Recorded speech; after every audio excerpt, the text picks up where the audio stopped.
on their cameras down, smashing them on the ground. After we were forced away, that's when the attack on the riders themselves started. It just seemed like, oh, just suddenly, we were like, the bus was like surrounded. Just from around the bus bays and up the driveways and around the bus terminal, here came this massive humanity screaming, you know, kill them, get the nick, kill the niggers, kill them, get them, get them, get them. And you could see the weapons they were carrying, you know, the hammers, bricks, chains, whatever.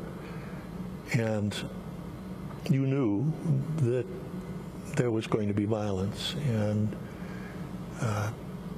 I bowed my head and I asked God to be with me, to give me the strength to remain nonviolent and to forgive them. And basically at that moment I got grabbed and pulled into the mob. And what happened? I got a thumping, a pretty severe thumping. He might not remember, but I was there and I saw him, and what they did was knocked him over the rail. And then they picked him up and stood him in front of the rail again and knocked him over, knocked his teeth out, and they kept clobbering him and kicking him on the ground. And they took a crate, and Coca-Cola crate, and hit John Lewis on the head. It gashed him on the head. But I was there, and I saw what they were doing to him. And what did you then do? Jim Zwerg, you went off to the hospital. You were taken off. You were unconscious. Yes. John Lewis? John Lewis was... John was taken to the hospital. Yeah. They were able to find some black ambulances, also segregated, that took both William Barbee and John, but nobody would take me. The white ambulances refused to take me, and so I kind of lay on the tarmac for a while, and finally it was Floyd Mann who asked one of his associates if he had, where his car was parked, and they were the ones that took me to the hospital. Freedom rider Jim Zwerg recounting his experience of being attacked by a mob at the Montgomery bus station in May 1961. Zwerg was a student from Wisconsin. Bernard Lafayette was on the first Nashville to Montgomery Freedom Ride and is currently a professor at Emory University's Candler School of Theology. This is Democracy Now! We'll be back with them in a minute.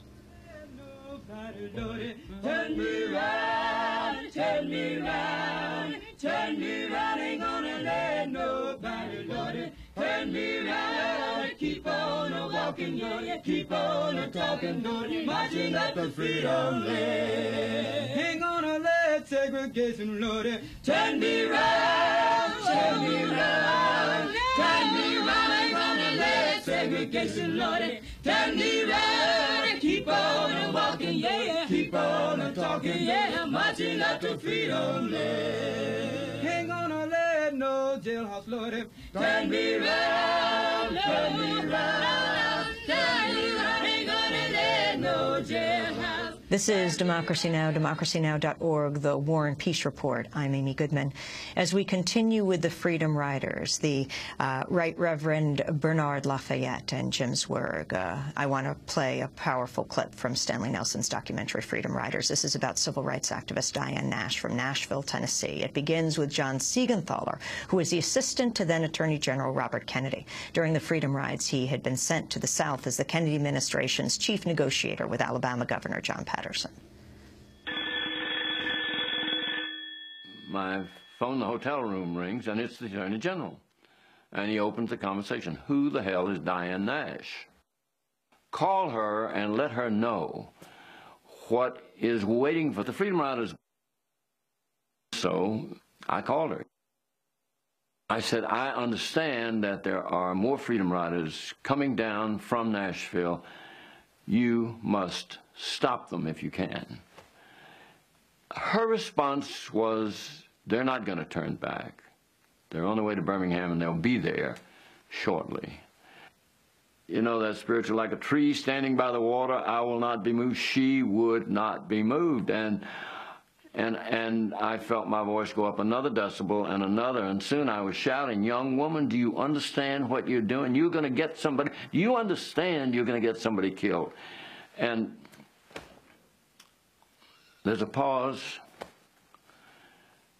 and she said, "Sir, you should know we all signed our last wills and testaments last night before they left.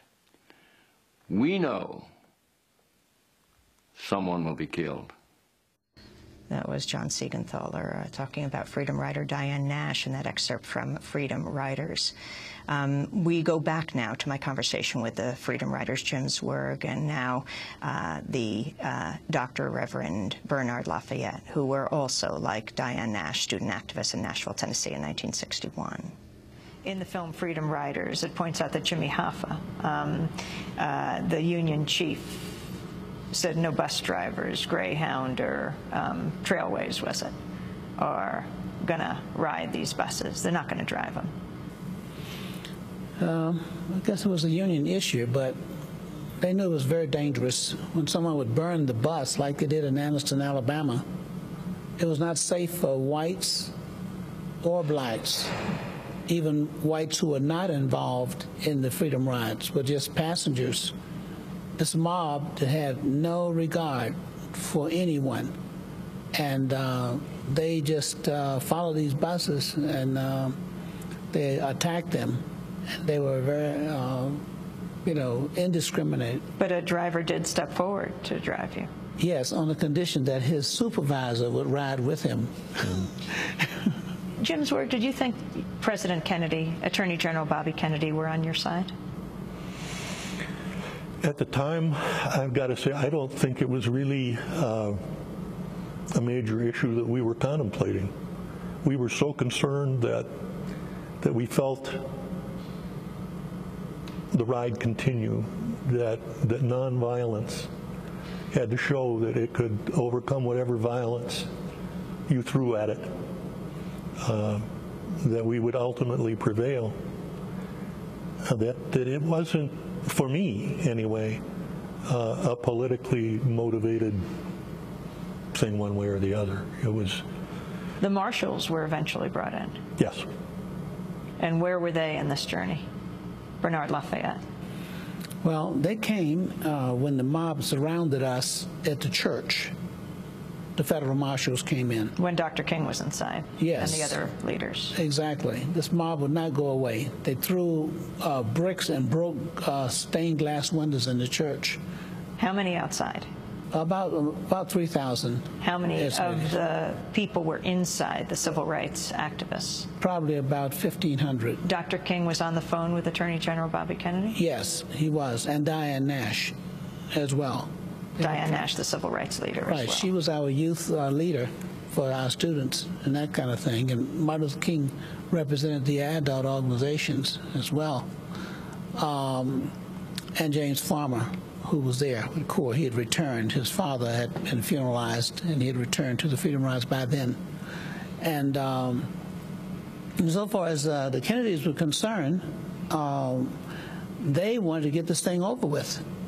In fact, they wanted to stop it because they didn't want people to get killed. So they asked for a cooling-off period because they couldn't get any support or protection from the governor of Alabama. And in terms of our nonviolent movement, we wanted to continue to move forward, and we were trained in nonviolence. But it's one thing that's not well known that's very important, and there was some taxi drivers there in Montgomery, black taxi drivers, and we had received word that they were mobilizing and arming themselves to come and rescue us. And there were a large number of cab drivers and taxi companies in Montgomery because during the boycott, a lot of people started driving their cars. You had 27 black cab companies in Montgomery, and some only had 2 cabs. But the thing that really struck me, and I'll never forget, is that Martin Luther King stood in the pulpit of the church, the First Baptist Church, while a mob was surrounding the church. And he said, I want a few people who really are sure about their nonviolence because we got a special mission. And everybody did not volunteer, including a lot of the ministers. But he got a little group together, maybe about 8 or 10, maybe. He walked out of that church through the mob to the